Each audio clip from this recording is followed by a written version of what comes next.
My name is Nur Natasha binti Aziz. I'm entry number 820E1885. I will talk about business nature of Nestle company.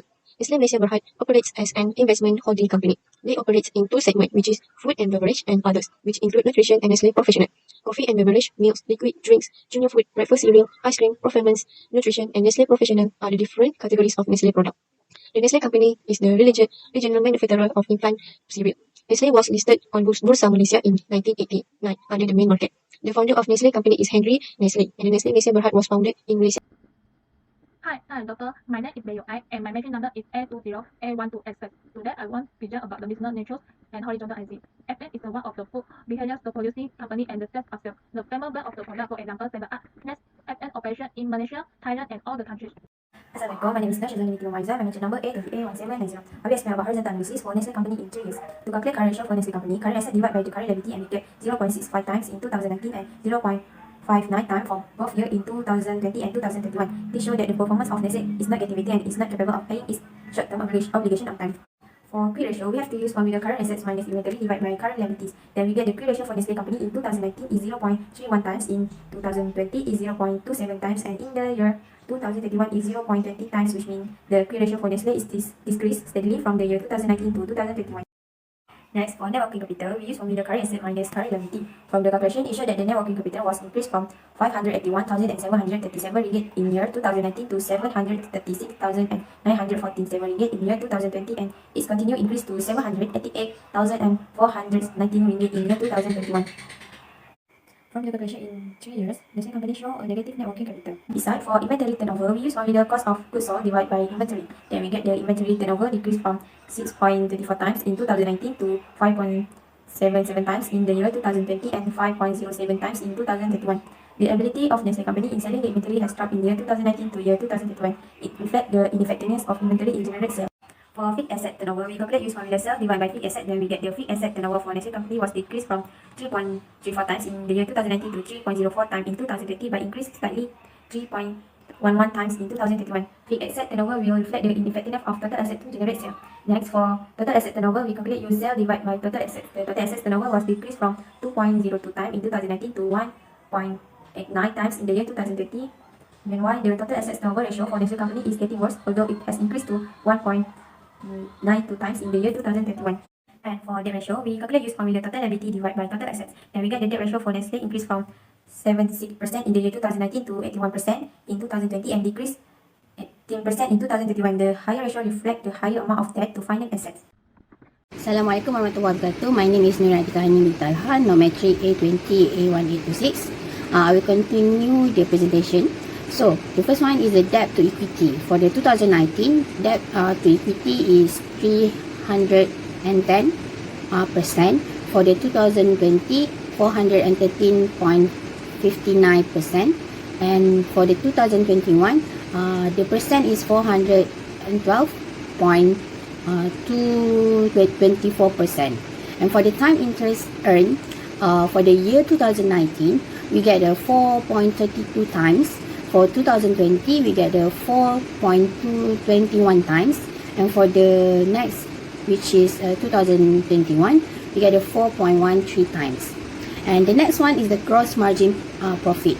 Gross margin profit for the year 2019, we get the 37.58%. For the 2020, 36.32%, and for the next one is a 34.15%. The next one is the operating profit margin. For operating profit margin, for the year 2019, for Nestle, we get the 16%, and for the 2020, we get the 13%, and for the 2021, we got 13%. The next one is the net profit margin, which is 2019 is a 12.19%, for the 2020, 10.21%, and for the next year is 9.94%. The last one is the return of asset and return on equity. For return on asset for the Nestle, for year 2019, we got the 24.68%. For 2020, 19.32%, and for the last year is the 19.09%. For the return on equity, for the year 2019, we got the 101.20%. For 2020, 99.21%, and for the next year is the 97.79%. That's all. First is the human resource. In the 2020, it is the last result, that is the 2.21 times. Next is the Q result. In the 2020, it is the best result, that is the 1.5 times. Next is the network capital. That is the best result in the 2021. That is the RM110 at 948. Last is the inventory turnover. In the 2019, it is the best result, that is the 4.8 times. Thank you. Hi, my name is Nanchuma and my machine number is A20A2015. Now I will proceed with the horizontal analysis for F&N company. The fixed asset turnover for F&N company was increased from 2.3 times in 2019 to 2.24 times in 2020, but decreased slightly to 2.21 times in 2021 due to the low efficiency in sales. The total asset turnover decreased in 2019 to 2020. Meanwhile, the total asset turnover ratio although it has increased in 2021. Next, the debt ratio for F&N continues decline from 2019 to 2021, which indicates that the company was growing in a worse condition. The debt to equity in 2019 until 2021 was decreased. Thus, F&N company faced a big problem to manage their costs. While time interest was increased steadily from 2019 to 2021 means that the company can meet loan requirements and lower risk of default. In addition, the gross profit margin fell from 2019 to 2021 due to the cost of goods sold increases and the gross profit decreases. The operating profit margin remains the same at 30% in 2019 and 2020 and declines to 12% in 2021 because the productivity is not too stable in the market. Where the net profit margin was raised in 2019 to 2020, which means that the F&N company is more efficient at converting sales into actual profit. However, it was decreased in 2021 due to the efficient management. Return on equity ratio was dropped in these 3 years, which means that the company is becoming less efficient at creating profit and less efficient usage of equity capital. Lastly, the return on asset was continued decreased from 11.71% in 2019 to 10.88% in 2021 because F&N company does not manage their operation properly, so they cannot make enough profit to use in assets. So that's all from me. Thank you. Hi, my name is Nur Azimah Syirah binti Saitin, matrix number A20A1812. So I will present my part, which is vertical ratio analysis. So for the first ratio is current ratio. F&N have the good current ratio which are more than 1 and larger than Nestle company. This is because this company is good in inventory management and also effective in collecting receivable or an excessive cash burn rate, while Nestle face problem in their inventory management. Second, quick ratio. Quick ratio of F&N is always increased and it is better than Nestle. This is happened because this F&N is quickly converting receivable into cash and easily able to cover its financial obligation than Nestle company. Third, net working capital. F&N net working capital is better than Nestle. Although F&N recorded the decreasing of its net working capital from year 2019 to 2020, but it is still good value compared to Nestle. This is because they can cover their debt with their current working capital. And then, inventory turnover. From year 2019 to 2020, Nestle's inventory turnover is higher than F&N even they recorded the continuously decreasing of their inventory turnover. It showed that Nestle very fast sell its inventory compared to F&N. In conclusion, we know that low turnover will affect sale and will overstocking. Next, fixed asset turnover. From year 2019 to 2020, Nestle fixed asset turnover is higher than F&N even they recorded the decrease of fixed asset turnover from 2019 to 2020. But F&N recorded the lower and continuously decrease of its fixed asset turnover the whole 3 years. In conclusion, Nestle has higher ratio reflect the effectiveness of fixed asset to generate sales than F&N. Then total asset turnover. In 2019, 2020, and 2021, F&N's total asset turnover ratio is lower than Nestle. This shows that Nestle is effective in generating sales using its total asset. The higher asset turnover ratio, the more efficient of a company. In a conclusion, if company's asset turnover ratio is low, it's because the company is not efficiently using its asset to generate sales. Next, debt ratio. In year 2019 to year 2020, debt ratio of F&N was decreased, but Nestle was increased. The debt ratio was decreased due to the decrease of debt or increase of assets. The decrease of debt ratio means that the company has reduced risk in their business activities. For F&N, the reason of debt ratio decrease is the company pay off several debt from its total liabilities and also a few investment in total assets. It means that the company has a low level of risk and is linked to be a more independent business that does not need to rely heavily on borrowed funds. However, the debt ratio of both companies in year 2021 has decreased slightly from year 2020 due to the decrease of debt or decrease of assets. The decrease of debt ratio means that both companies have taken less risk in their business activities. As a conclusion, Nestle were taking less risk on business activities as the debt ratio in the company decreased in year 2019 to year 2020. But the debt ratio in F&N was lesser than Nestle from year 2019 to 2021. Thank you. I will continue for vertical analysis for debt equity. The trend of debt to equity for F&N company is decreased dramatically from years 2019 to year 2021, while Nestle is increase of debt to equity in years 2019 to 2020 but decreased in 2021. In year 2019 until year 2021, debt to equity of F&N decreased slightly due to decrease of debt or increase of equity. It also means that the company do not take more risk in business activities, but in year 2019 to 2020, Nestle company take more risk of business activities and slow down the risk at year 2021. Overall, both companies have good debt to equity which are more than 1. As a conclusion, the debt to equity of Nestle is better than F&N because the amount of debt to equity for Nestle is largest. Next, time interest earned. The trend of time interest earned for both companies are different, which for F&N, the company is increased from year 2019 to year 2021, while Nestle was declining from year 2020 to year 2021. Even though the amount was decreased, but it's good for both companies because it is more than 1 and both companies able to pay interest using its operating or income earning. As a result, F&N can pay their interest properly compared to Nestle. Next, for gross profit margin. The trend of gross profit margin for both companies are at the same, which for Nestle and F&N are continuous decrease from year 2019 to year 2021. For both companies, gross profit margin was continuous decrease from year 2019 to year 2021. As we know, the gross profit is obtained from the difference between sales and COGS. The gross profit margin was decreased dramatically from year 2019 to year 2021 because of the increase of COGS and the major decrease of the gross profit. This situation happens because of the price of inventories has increased in the year 2020 and 2021. The increase of inventories price has caused the company to need more money and caused the COGS increase. The sales also decreased because the demand is low.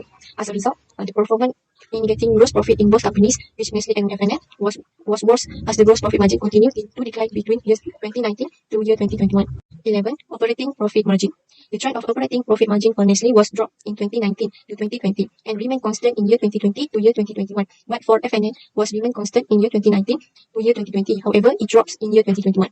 In year 2019 to year 2020, for company F&N and year 2020 to 2021 for Nestle, the operating profit margin for both companies were remaining constant due to the efficiency, steady profit in general operation, which made the percentage operating profit margin unchanging in year 2019 to year 2020 for F&N and in year 2020 to 2021 for Nestle. However, in year 2020 and year 2021 for Nestle and F&N respectively, they faced a decline trend. Both companies were in a poor shape during that year, indicating reduced productivity. They should raise their operational profit margin to produce profit for the organization. As a result, the performance of operating profit margin of Nestle is stable compared to F&N. Next vertical analysis was net profit margin. The trend of net profit margin for F&N was continuous decrease in year 2019 to 2021, while F&N was increased from year 2019 to year 2020. However, it decreased in year 2021. The increase of sale for F&N in year 2019 to year 2020 due to the company had put a lot of effort in their business activities for managing the operation to get more profit. The better income will attract more shareholders to invest in the company. Although Nestle and F&N has faced decline in year 2020 to year 2021, but Nestle having a bad loss in their profit and enable provide income share for the shareholder due to its continuous loss from 2019 to 2021. To overcome the decrease of net profit margin, both companies should make some improvement to generate profit for the company. In conclusion, although the trend of F&N was decreased from year 2020 to 2021, but the performance in net profit margin is stable compared with Nestle. While for return on asset, the trend of return on asset for both companies, such as Nestle and F&N, was same, which were decreased from year 2019 to year 2021. Because of the lower earning after taxes, the percentage of return on assets for both companies decreased from 2019 to 2021. They were not in a great shape, indicating a poor return on investment for the corporation. To avoid a waste of resources problem, Nestle and F&N should wisely manage their assets. As a result, Nestle performance is better and it able to create profit since the percentage of return on asset is higher than F&N in the year 2019 to 2021. Last but not least is return on equity. In return on equity, the trend for both companies are the same since they faced decrease in year 2019 to year 2021. In the years 2019 to 2021, both companies' percentage return on equity decreased. F&N is less efficient than Nestle, which has a lower impact on the percentage of return on equity. Both companies should boost their business activity in order to produce profit in order to raise their percentage return on equity. As a conclusion, return on equity of the Nestle is better than F&N. Nestle able to generate profit for shareholder from years 2018 to 2019. Hello everyone, my name is Lo Zhen Hong, Double Matrix A20A128. Now I'm going to present the suggestion and conclusion parts. By completing this project, we have analyzed both F&N and Nestle Malaysia performance from 2019 to 2021 using horizontal and vertical analysis learned from financial management. Suggestion for F&N is having to increase the asset turnover ratio. This is because that low asset turnover ratio means the company is not efficiently using its assets to generate sales. Next, the suggestion for F&N is to raise the operational profit margin to produce profit for the organization. F&N should wisely manage the assets because the trend of return on asset will decrease from 2019 to 2021, and this indicating a poorer return on investment for the corporation. Finally, F&N and Nestle have distinct approach to improving their businesses. To sum up, I strongly believe that plantation companies should responsibly invest their profit in the long-term growth of their businesses. Thank you, everyone. Assalamualaikum dan selamat sejahtera. My name is Nuri Atika Hani binti Talha, Nometric A20A1826. I will explain about the suggestion that Nestle can do. First suggestion is that Nestle company can use the total turnover asset. So, total asset turnover reflect the effectiveness of the total asset to generate the sales. Based on the financial ratio analysis that we do, the total asset turnover ratio for Nestle decreased from 2019 to 2020. It's because of the company did not use the total asset fully to generate the sales. The second suggestion, company can do Nestle can increase the current ratio and quick ratio to make sure company have an ability to paying its short-term obligation on time. This is because the quick ratio for Nestle is decreased steadily from year 2019 to 2021. The lower ratio reflect the ability that the company cannot pay its short-term obligation and need to rely on inventory. The last suggestion that Nestle company can do is Nestle Malaysia should boost cash flow by squeezing suppliers and customer. This is because for the 3 years financial ratio analysis that we do, Nestle company show a negative net working capital. The working capital ratio measure a company operational efficiency and short-term financial health. If Nestle company did not manage this problem wisely, Nestle company will not have enough net working capital to ensure the company present liability that are completely covered, and there is no little room for improvement in the company performance. That's all from me. Thank you.